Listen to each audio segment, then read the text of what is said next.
આ તરફ ગુજરાત સરકારની ત્રિદિવસીય ચિંતન શિબિરનો પ્રારંભ થયો છે। વલસાડના ધરમપુરમાં ત્રિદિવસીય ચિંતન શિબિર યોજાઈ રહી છે।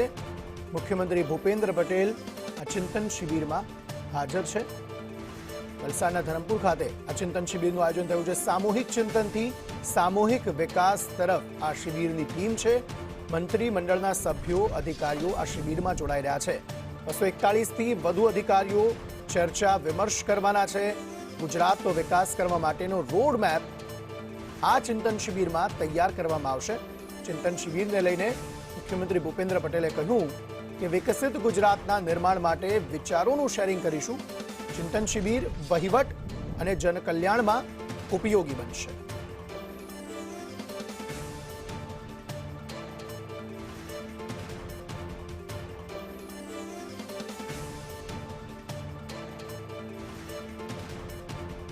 આ અંગે વધુ માહિતી સાથે સંવાદદાતા હિરેન રાવલ જોડાઈ ગયા છે। હિરેન, ચિંતન શિબિરની શરૂઆત થઈ રહી છે।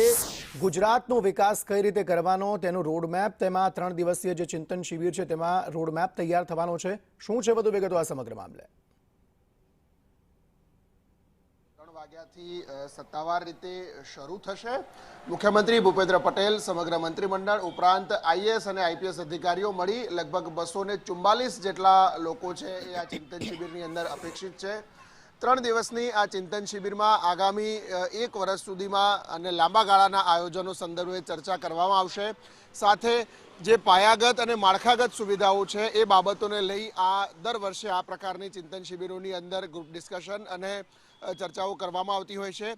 અલગ અલગ 5 ગ્રુપ બનાવવામાં આવ્યા છે। એ 5 ગ્રુપની અંદર મંત્રીઓ અને અધિકારીઓ કોમન હશે, એનો સમાવેશ થશે અને એમાં જે મહત્વના જે 5 મુદ્દાઓ છે, શિક્ષણ, આરોગ્ય, પાયાની સુવિધાઓ, રોડ ઇન્ફ્રાસ્ટ્રક્ચર અને હવે કોમનવેલ્થનો પણ એની અંદર કોમનવેલ્થ ઇન્ફ્રાસ્ટ્રક્ચરનો પણ સમાવેશ કરવામાં આવશે।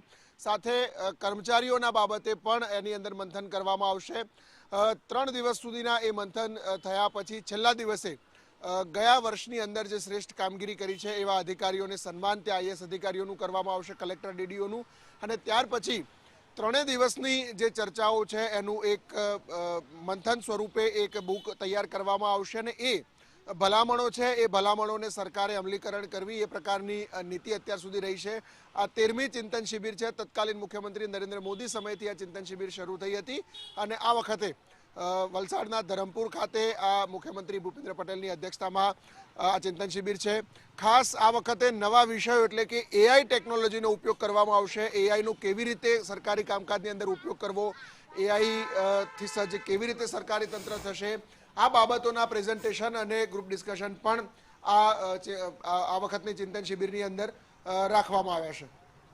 આભાર સમગ્ર માહિતી આપવા માટે।